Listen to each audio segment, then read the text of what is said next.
You're maybe watching this, we got some exciting news for you.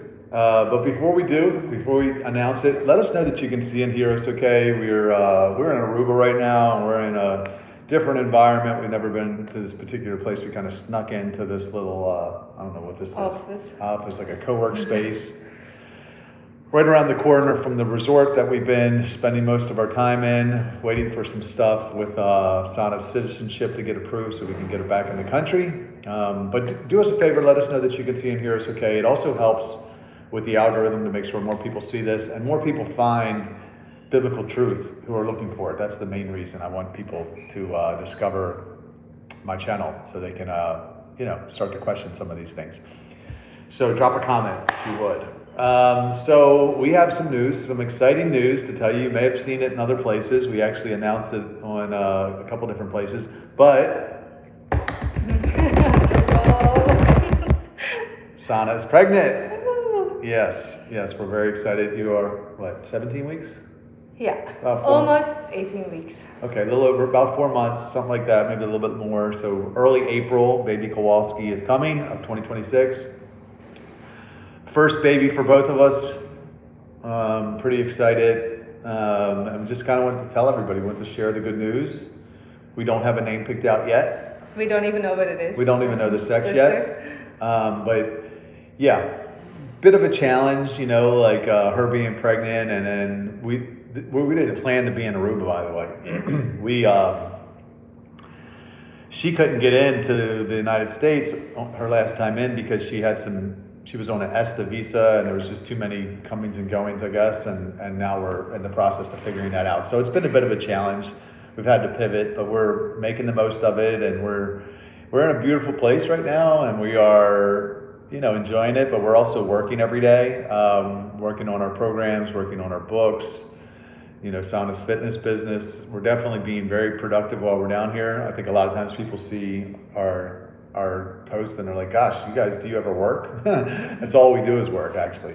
And we do enjoy life, actually. We enjoy it too, right? Yeah, I would say we may have a good balance. We wake up early though. We go to bed at 9 o'clock every night, sometimes earlier for her. Wake up at 6 a.m., do our quiet time. Go to the beach though. I feel like we have a good balance. We have a good balance. We go to the beach and then we work a lot and then we go to the beach again. Yeah, but let's talk about the baby. So I wanted to ask you, what are you most excited about? Actually, I'm most excited about to see what the baby looks like. First of all, to find out if it's a boy or a girl, I'm very excited about that. And then if the baby has my hair color or not, or like your eyes, my eyes, like all that kind of stuff. Right. Yeah. You? I'm excited to meet the baby, of course. I've heard for men, it doesn't really become real until they see it. And I think that's the way it is for me, because it's almost like this, it's just an idea at this point until I'm actually like, whoa, this is a little human here, right? Like, and I meet it. I think that's when a man's heart kind of falls, in love with the baby, I guess. That's what I've been told. If you see my belly growing, right? Yeah, well, that's been pretty cool. Does it make it a little bit more real? Yeah, of course. So I've been here for 3 weeks now. We've been together maybe about 3 weeks, and I've definitely seen, when I got here, she had like just a very small baby bump. You actually couldn't tell if she was fat or bloated or pregnant. But now you can definitely see that she's pregnant in the early stages. So that's been cool. Yeah, I'd say just meeting the baby, all the experience. I mean, let me ask you this: what are you scared of? What are you most scared of? A little bit my freedom, probably, to be honest. Because we still have a lot of freedom. Like, we can just go. And I'm not saying that you won't have any freedom, but I've seen it around me, and definitely a baby takes away some of the freedom. Even stuff we do now, like we go to the gym when we want, we work when we want. Like it's like you have to take. I haven't even thought. For me, that's exactly it. Because I'm such a visionary where I don't really necessarily think about like details a lot. So it's like, I think I'm going to get hit with reality once the baby comes. You're like, oh shit, I can't, this really changes a lot. So there's a little bit of fear of the, unknown there for me.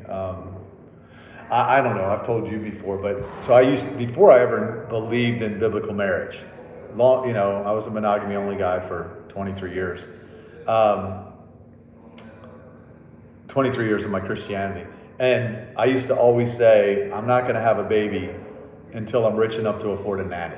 Because I used to see how my friends' lives would change when they had a baby. And, they just couldn't do things anymore. They couldn't go out, on the weekends and let us see if we can get a sitter. And I was like, man, I don't ever want to do that. I want to be able to enjoy my wife and be able to have fun. So I want to be able enjoy to your wife. Now I want to enjoy my wives. No, maybe.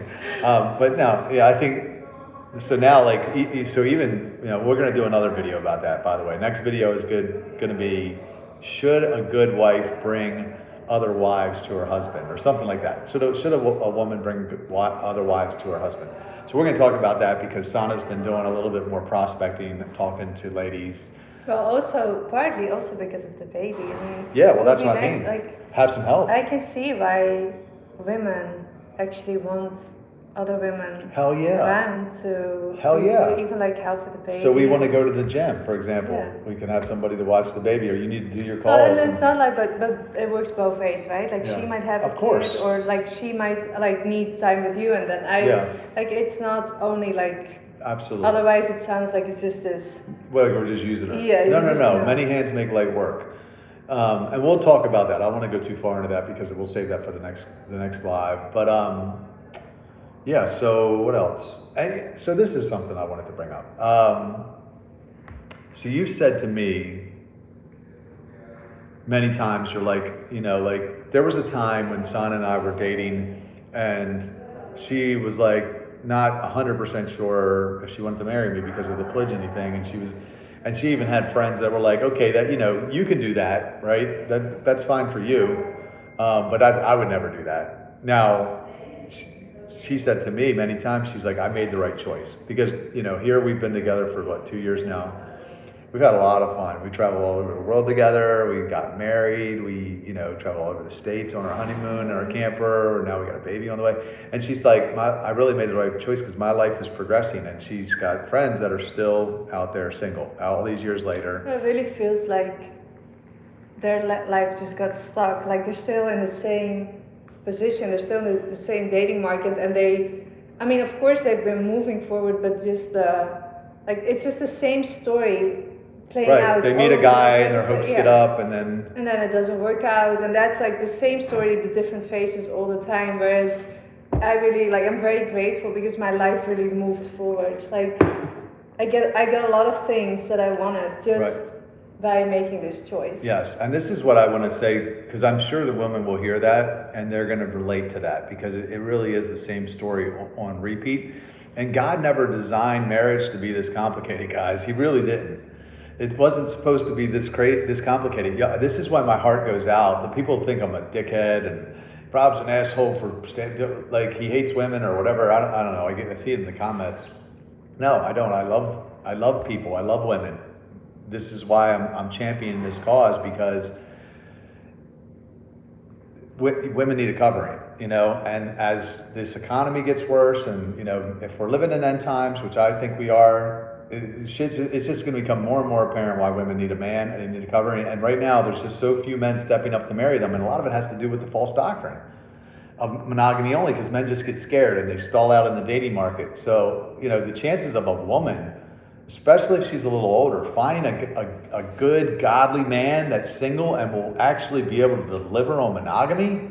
That isn't taken. That's right. That's single. That's what I mean. He's probably already married. And maybe he was married and now he's divorced, so he's got a bad track record. He's already got one failure under his belt. I know this is foreign concept for a lot of people, but I just challenge them to really just think logically. Since I came to the truth about biblical marriage, I was sitting by myself for the majority of 23 years, alone, abstinent, single, hanging on to this lie that I never questioned. As soon as I came to the truth, boom, I meet Sana. As soon as we got married quickly, we saved sex for marriage, we got a baby on the way, our lives moved forward, it progressed. And I just challenge women out there to think outside the box a little bit because it's a crazy bet. Like women are out there freezing their Well, eggs, it is, and they're like waiting for this. It's like you get one and only life. You only get one life. You get one chance at this, and it's passing you by. It's passing so many people by, and as population collapses, and the church has got no solutions for any of this. So I don't want to get on my soapbox, but we're just very happy that we both made this decision. Again, I may never even do it. I might never even have a second wife. We don't know. But the point is knowing that I could, took a lot of fear out of the decision. And it would do the same for many men, which is why I'm so passionate about this. So anyway, if you got any suggestions for names, throw them at us. Drop them in the comments. We have any names? Branson. We were thinking about Branson for a boy.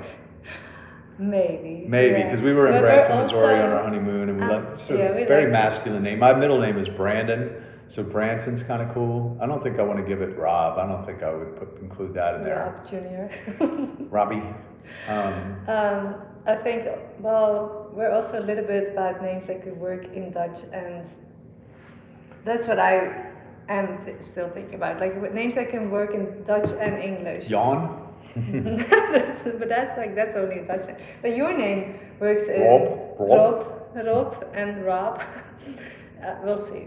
Anyway, do me a favor before you guys get off. Drop a comment. Just say anything. Congratulations or whatever. Somebody says congratulations. Yeah. Vicky McKendry said she posted something. Hey Vicky, miss you. I really do. Maybe when I'm back in Baltimore, if you come into town, we can grab a coffee or lunch or something. So really quickly, update on everything else. I've been working really hard on the program, the Man of Options program. We've had a lot of new trials and new members. Over the past, I'd say, week or two, we've had about, 3 or 4 new trials start, and a couple of those people stayed on past the 7 days. So the program's growing. I'm very excited about that.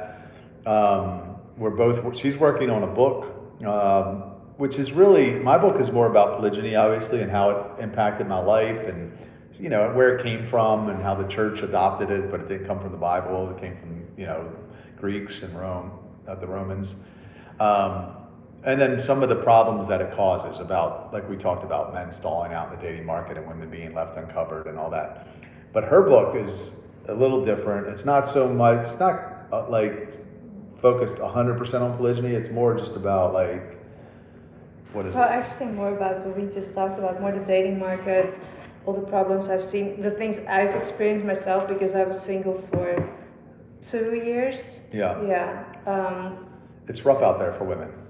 It really is. So that's what her book kind of just talks about. And a lot of people who are married for, let's say, 30 years, they don't know, because you've never, and I didn't know either, because I was in a long-term relationship before, and then I entered the dating scene in my early 30s, and I was just overwhelmed with how different everything has become, and there's all these unwritten rules and a lot of things that women don't know about how it really, how the dating market really works, and why they can't find a husband, because a lot of women do want to get married or at least have a relationship. Yeah, there's no path. And it's hard, but with a man that they're attracted to. That's it right there.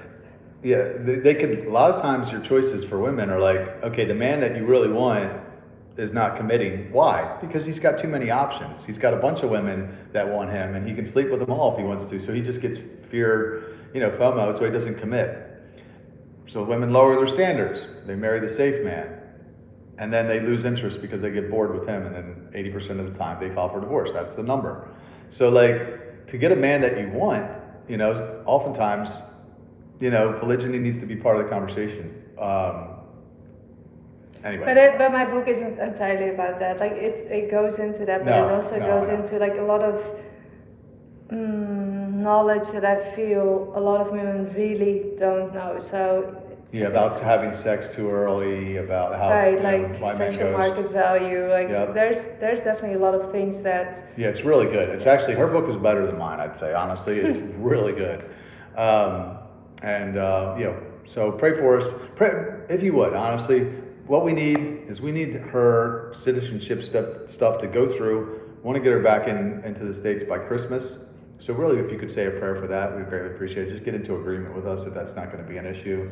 Obviously, everything with the pregnancy, but you know, and then secondly, I would say just pray for this message. That's the thing I'm most passionate about, is exposing this this lie to the world, because of the good that it would do. Like, we need to start getting people married, and we need to start having babies, because the population's falling off a cliff, and yeah, and that's going to have real serious consequences for the world if we don't figure that out. So we're doing our part. Anyway, we got a couple comments here. Let me just check them real quick. Vicky said, "Yay, congrats." Thanks, Vicky. Chris Gaines, congratulations, you too. Mr. Review Man, the thing about it is, the more your spouse is okay, accepting, loving, and submissive, the less you actually want to even engage in polygyny. We've talked about it. Even though it's not wrong if you do. Listen, brother, you are preaching. Because listen, we talked about this exact thing the other day. It's the thing. It's the forbidden fruit, right? It's like, if you say you can't have it, of course you want it. This is why men promise monogamy only and they cheat. But when you can have it, it's like, I'm not out here like, you know, chasing girls and whatever. I mean, I got a line or two in the water, and a fish jumps on. Sure, we'll see. I'm praying about it. We'll see what God does. But I'm not pressed about it, because I know I can. You know, like, this is what her and I said. It's like, if you left the door open, the man would probably never even leave, right? But if you shut the door and you tell him he can't leave, and then he's like, you know, it just, show me in the Bible where it says this, and I'll be okay with it. Option Exodus 21:10, very clear. He has the option. Doesn't mean he's ever going to do it. The majority won't. But stop taking away the option. So yes, 100% agree. Celia Flores said, congratulations on your baby. Thank you. And then, yeah, Mr. Review Man just agrees. So thank you, guys. Next video will be about should a woman bring other wives to her husband, or maybe a godly woman. I forget what we titled it, but that's going to be coming up. We're going to start doing these a little more regularly together. Man of Options program. Check it out. You can start a free trial at manofoptions.com. It's a 7-day free trial. Come in, you know, kick the tires, attend a group coaching call on Thursday. We got about 24 guys in there right now. And it's really not, there's a lot of misconceptions about it. I'll go more into detail with this on the next live. But if women really knew what the course was about, they'd love it, because we're really teaching men how to level up and be the kind of husbands that every woman would want. Like, getting on top of your vision, you know, for you and your family, and your fitness level and your spiritual, so you can be the priest of your home, and, you know, everything that a woman would want in a man. We are really equipping men to be that, so they can be good husbands. Yeah, come in and check it out. It's manofoptions.com. And then my wife has something called Faithful Femininity, and it's just a private Telegram group. How many ladies are in there now? 15, I think. 15. So that's free to join. You can just drop the word faithful in the comments, or you can private message her at femme.faithful on Instagram. You can drop her an inbox message, and she can tell you more about that. But yeah, there's about 15 women in that community. Many of them are practicing polygyny. Some of them are just exploring it. Some of them are married to one man, and they're open to it. So yeah, come and join it. We're really trying to get people connected, so they're not out there alone, because it can be very lonely with this belief. You lose a lot of friends, and sometimes even family, when you hold this belief. So we want to be that for you guys. Good. Love you guys. See you on the next one.